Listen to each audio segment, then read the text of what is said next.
Welcome student in another lesson that is forest and wildlife resources।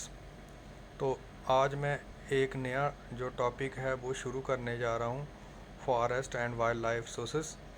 तो जो forest है important resources है, ये आप सबको पता है। तो इसमें सबसे पहले हम देखते हैं introduction. Our earth is home for millions of living beings starting from micro organisms and bacteria likened to banyan trees, elephant and blue whales।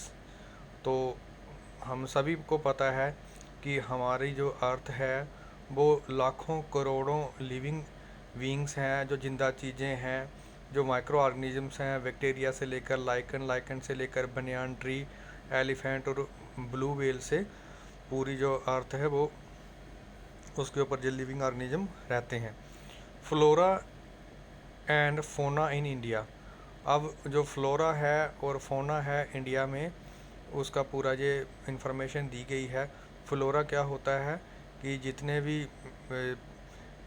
पेड़ हैं, वृक्ष हैं, जहाँ दरख्त हैं, और फोना हो गया कि भारत में जितने भी हमें जंगली जानवर जहाँ उसके अलावा जो जानवर हमें मिलते हैं, तो दैट इज़ फोना।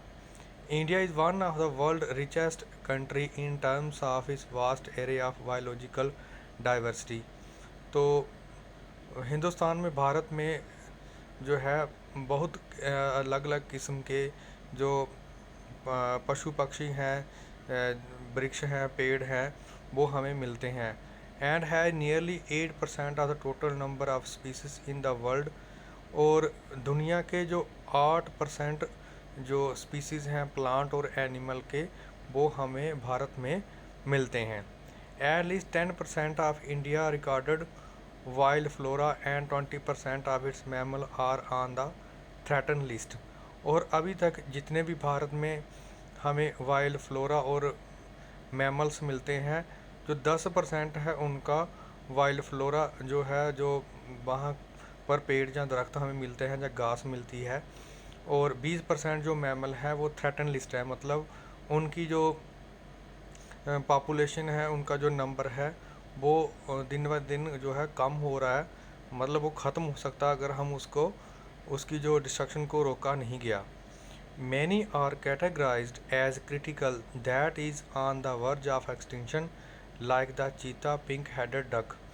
और कुछ को इस तरह से कैटेगराइज किया गया है कि उनका जो लिमिट है, उनका जो नंबर है, क्रिटिकल लेवल तक पहुंच गया है, तो वो आने वाले टाइम में एक्सटिंक्ट हो सकता है, उनकी खात्मा हो सकता है, पूरी तरह से वो ख़त्म हो सकता है। जैसे चीता और जो पिंक हेडेड डक थी, वो मतलब अब एक्सटिंक्ट हो चुके हैं इंडिया में।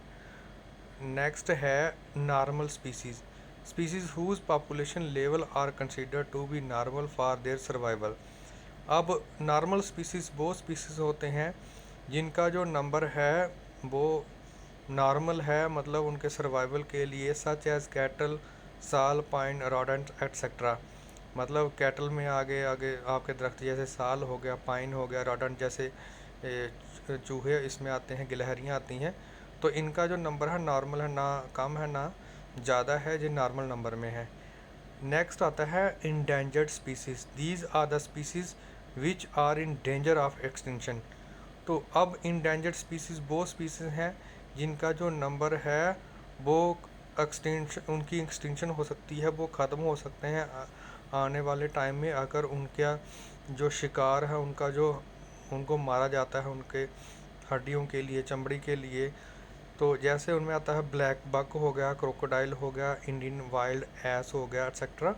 तो ये जो है ये इंडेंजर्ड स्पीसीज़ हैं और ये आने वाले टाइम में ख़त्म हो सकते हैं अगर उनकी शिकार को नहीं रोका गया। नेक्स्ट है vulnerable species. These are the species whose population has decline to level from where it is likely to move into endangered category in the near future. तो वल्नरेबल स्पीसीज़ वो स्पीसीज़ होते हैं जिनका की नंबर उस level तक decline हो चुका है कि अगर उनको नहीं रोका गया, उनकी जो पॉपुलेशन कम होने से नहीं रोका गया, तो वो इंडेंजर्ड कैटेगरी में आ जाएंगे नियर फ्यूचर में। If the negative factor continue to operate, तो अगर मतलब उनको उनका शिकार जो बेहताशा किया जाता है, अगर उसको रोका नहीं गया तो उनका आने वाले टाइम में वो इंडेंजर्ड कैटेगरी में आ जाएगा। इसकी एग्जांपल आ गई आपकी ब्लू शीप और Asiatic elephant, Gangetic dolphin etcetera. Next है rare species. Species with small population में मूव इनटू इंडेंजर्ड और vulnerable category if the negative factor affecting them continue to operate.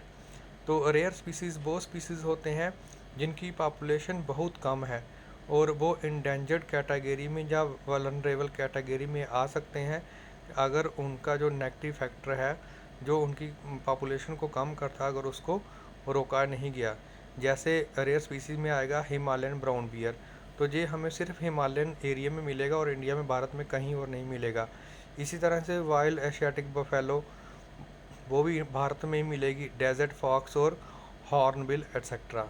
Next है endemic species. These are species which are only found in some particular area usually isolated by natural और geographical barriers.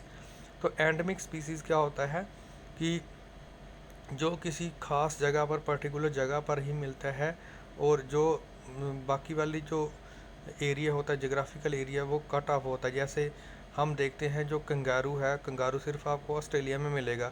इस तरह से kiwi एक पक्षी छोटा सा होता है तो वो हमें न्यूजीलैंड में मिलता है। तो इसी तरह से इसने एग्जांपल दिए हैं जैसे Andaman teal Nicobar pigeon, Andaman wild pig mithun in Arunachal Pradesh. तो ये जानवरों के जो नाम दिए, परिंदों के जो नाम दिए हैं, ये इन्हीं खासकर एरिया में मिलते हैं। आगे है आपका एक्सटिंक्ट स्पीसीज़। एक्सटिंक्ट स्पीसीज़ जो वो स्पीसीज़ हैं जो जिनका जो अस्तित्व है, जिनका जो नंबर है बिल्कुल ख़त्म हो चुका है, उन वो है ही नहीं अब इस दुनिया में। These are species which are not found after searches of known or likely area where they may occur. तो इनका जो नंबर है टोटली ख़त्म हो चुका है, ये अब तस्वीरों में ही मिलते हैं। जैसे Asiatic cheetah, pink headed duck, तो ये अब इस दुनिया में ये इनका कोई स्पीसीज़ नहीं बचा है। तो इसी के साथ ये वाली जो टॉपिक है मैं यहीं पर ख़त्म करता हूँ। तो शुक्रिया।